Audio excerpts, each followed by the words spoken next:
Today, we also confer an honorary degree upon Dr. Robbie Campbell in recognition of his outstanding leadership and contributions to the field of psychiatry, particularly with regards to the research and treatment of eating disorders and his pioneering work in the area of telehealth delivery to remote and underserviced communities.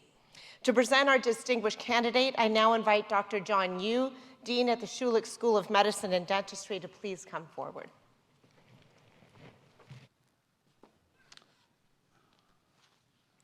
Thank you, Madam Chancellor. Dr. D. Robert Campbell. Dr. Campbell exemplifies the best in medicine and medical leadership. Three themes emerges across Dr. Campbell's care, and those themes are teamwork, innovation, and advocacy. Dr. Campbell received his medical degree from the University of Western Ontario, it was called at the time, in 1967. 55 years alumnus this year. And before moving west to the University of Alberta, where he practiced the art and the science of psychiatry, ultimately reaching the rank of professors at that university before he returned back to Ontario. Early in his career, Dr. Campbell became interested in the challenge of caring for patients with eating disorders, which is a serious problem. And the theme that comes across is he seems to be ahead of his time. Eating disorders can be a relapsing and remitting disease that starts early in a person's life and persists over decades. These disorders require a truly multidisciplinary approach to care that includes nursing, nutrition, pharmacy, psychology, medicine, psychiatry, social work, and even surgery. Dr. Campbell collaborated with the Southwest Ontario Local Health Integration Network to compete successfully for funding to start a program at LHSC where he served as physician lead. This became a highly sought after regional resource for people all across Southwest Ontario who struggled with this disorder. Appreciating the depth of the psychological issues that can be central to these disorders, Dr. Campbell ensured that the evidence-informed practice of offering cognitive behavioral therapy was embedded into the care. Dr. Campbell's reach was not just local but national and even international. He founded the Eating Disorders Foundation of Canada in 1995, and he continues to serve as president up to today. He has presented his work at the Ontario Psychiatric Association, the Canadian Psychiatric Association, and internationally at the American meetings as well.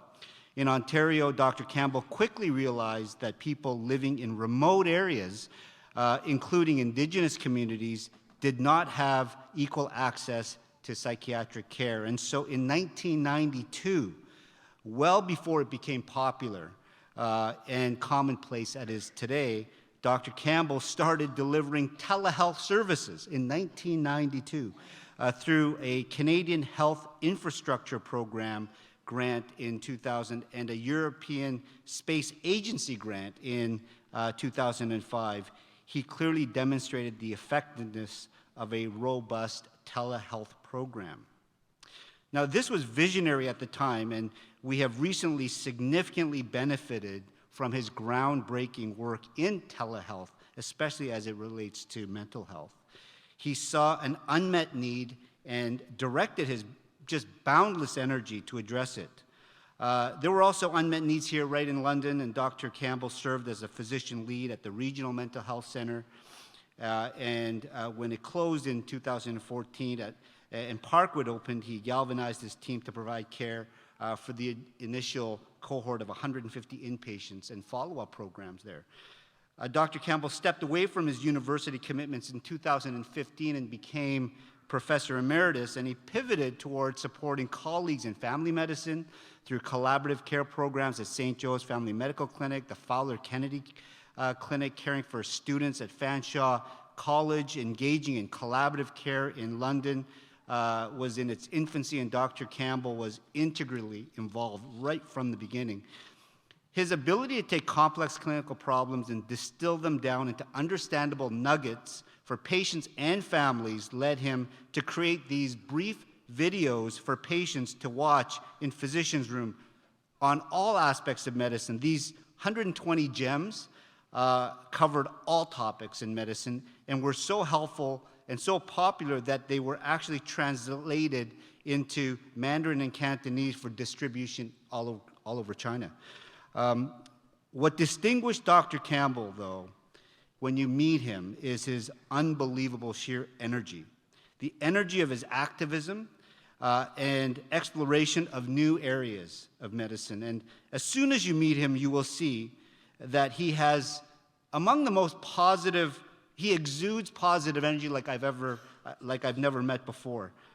His vibrancy and positivity is a real lesson to all of us, and no doubt honed by years and years of top-tier athleticism. And so there's just so many layers to this individual. So he played football for Western Mustangs and made the Hall of Fame at Western as a defensive back. And if you can believe it, he went on to play professional football in Edmonton, now called the Elks, wasn't the Elks then, in the Canadian Football League. While he was an intern and a resident, he played professional football, if you can imagine that. Truly amazing. So, Madame Chancellor, on behalf of the Vice Chancellor and in the name of the Senate, I ask you to confer the degree of Doctor of Science honoris causa upon Dr. D. Robert Campbell.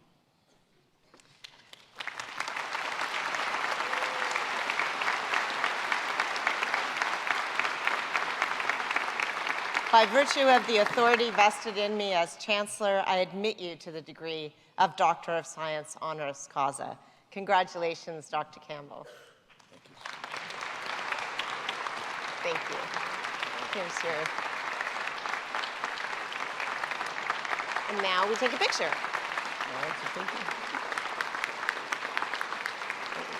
I now invite Dr. Campbell to address convocation. Yes.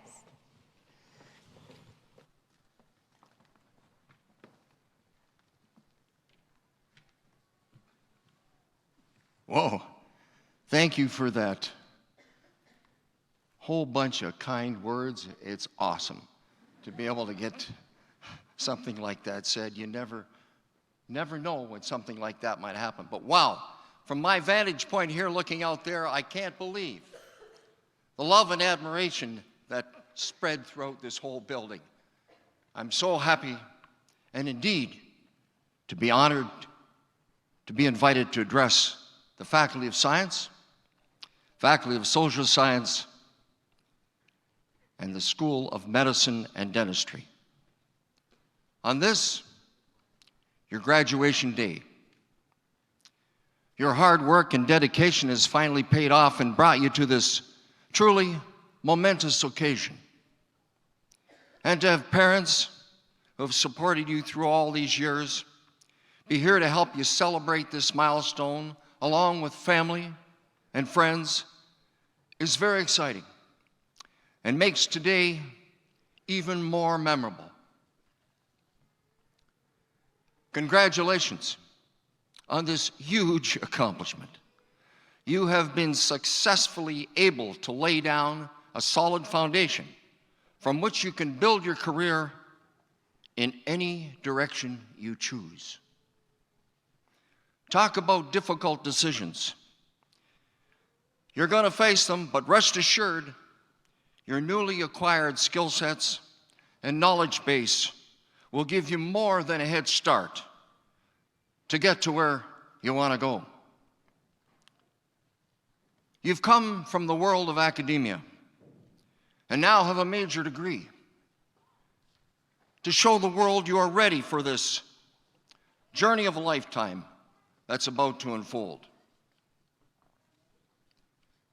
Your undergrad and postgraduate experiences have prepared you for the local, provincial, national, and international stage and place you front row and center as you bring your treatment, teaching, research, and leadership roles to the table. We need you.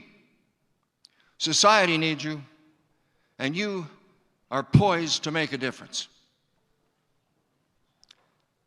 And to think you've accomplished this on top of having to deal with COVID-19. To me, that strikes of resilience, a willingness to work through difficult times, and the ability to adjust to unforeseen challenges, a skill you may not have realized you had. But as the Nobel Prize winner Bob Dylan has prophetically said, the times they are a-changing. And you know as well as I that change does not come easily.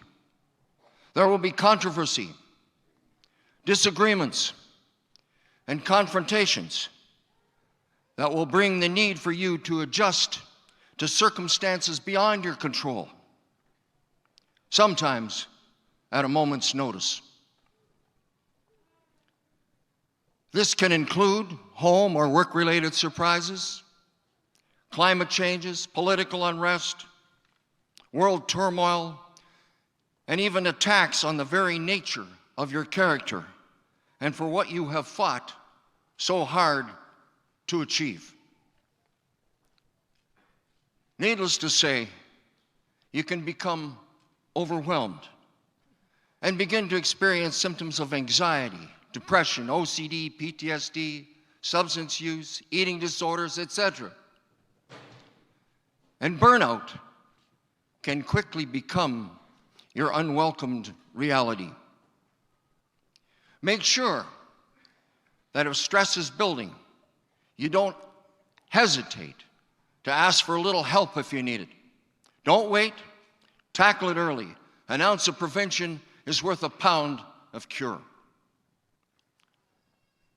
You've heard, I've just celebrated my 55th Western Homecoming reunion. 1/3 of my Med 67 class have passed on, and many are not well.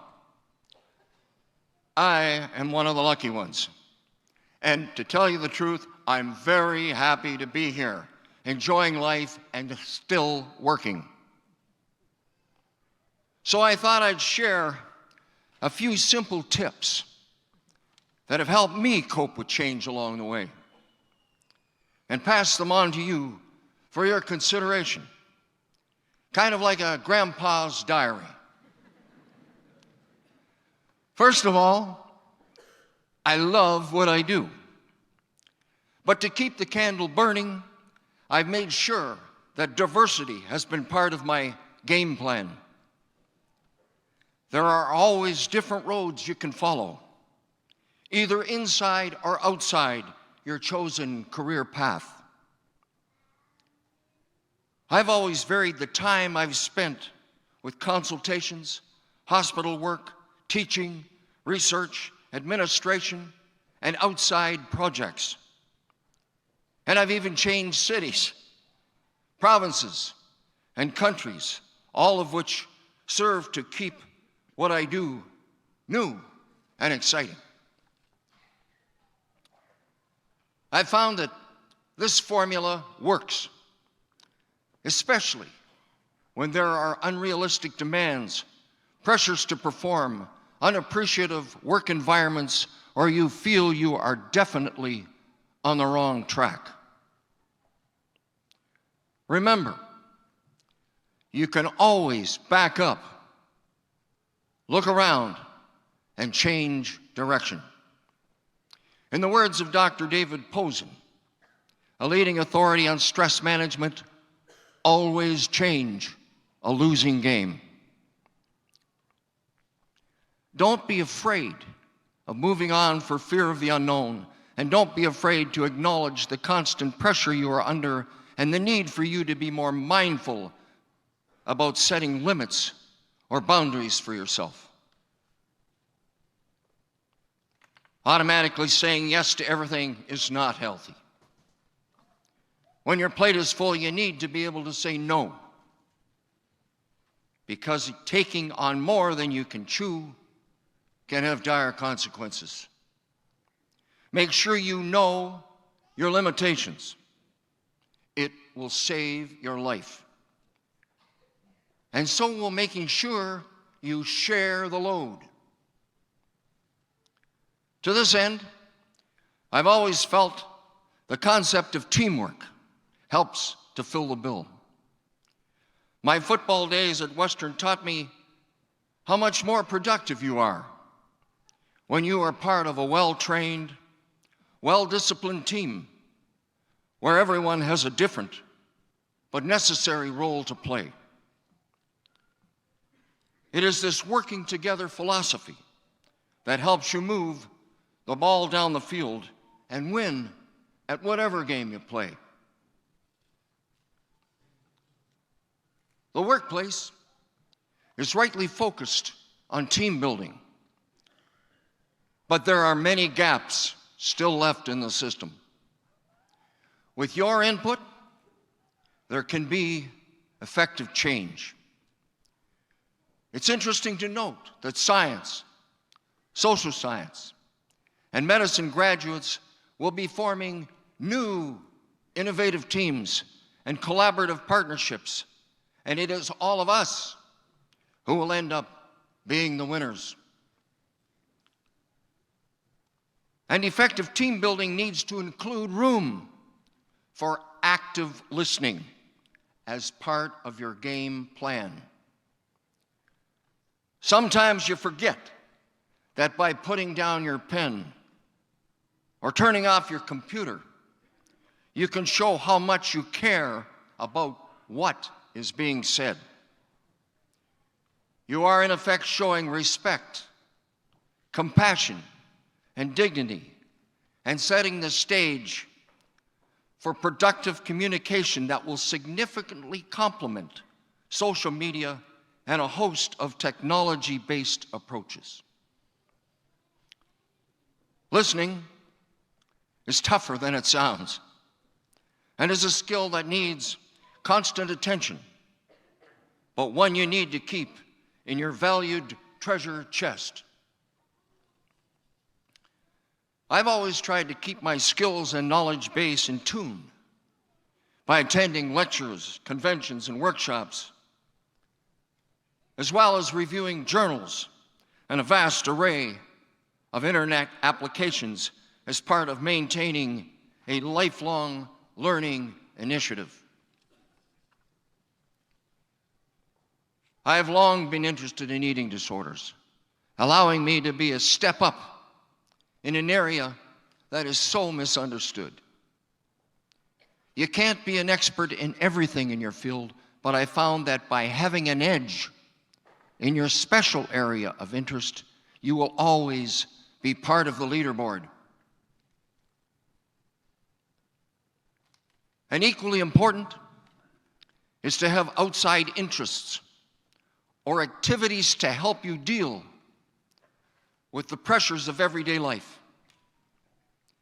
Being active is crucial to help you keep in shape, both mentally and physically, and is a great escape from the world of academic pressure, an unstable workforce, or personal problems.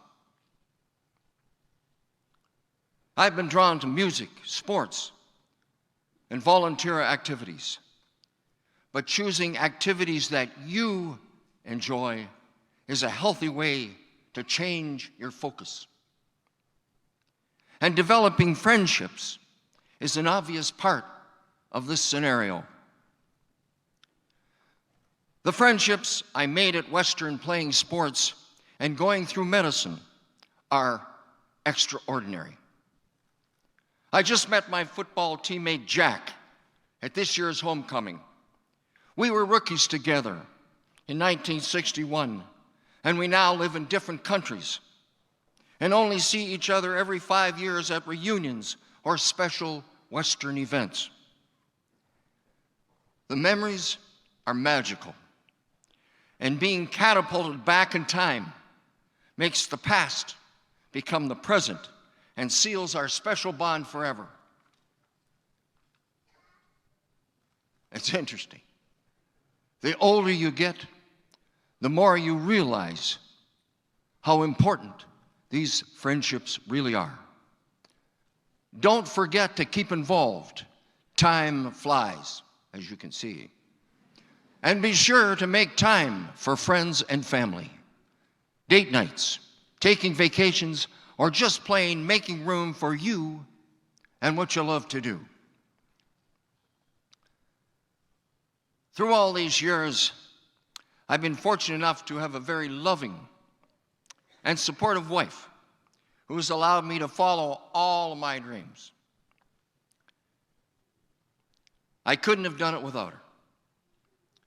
Having such an appreciative and understanding partner takes the happiness factor to a whole new level. A takeaway you can't forget. These are only a few reflections for you to consider as you move on, but there are hundreds. You are all unique and bring a piece of the puzzle to the table. I tip my hat off to you.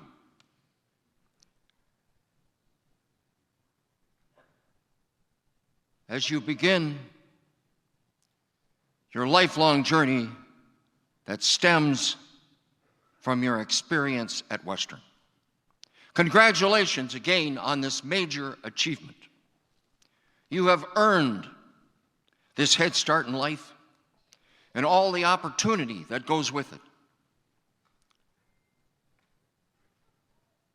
Like your family, friends, classmates, professors, deans, president, chancellor, and Western alumni, I too am very proud of you. You bring us all renewed hope for the future. Thank you, thank you, thank you. Thank you to you, the graduates of the Faculty of Science, the Faculty of Social Science, and the Schulich School of Medicine and Dentistry. You are truly awesome, and we are all lucky to have you. Thank you.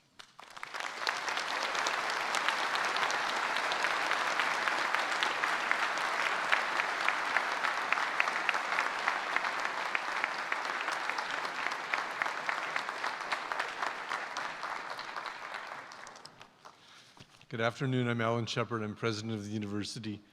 So you've just had a taste of Robbie Campbell's Eternal Optimism as mentioned by Dean Yu. And Robbie, we know what a great friend you are to people in your life, but also to the university. And thank you, thank you, thank you for all that you've done for the university and for our community. You've distinguished yourself through a remarkable career, which is still underway, not the professional athlete part, but the medical practitioner, teacher, researcher, healthcare advocate, and mentor and innovator.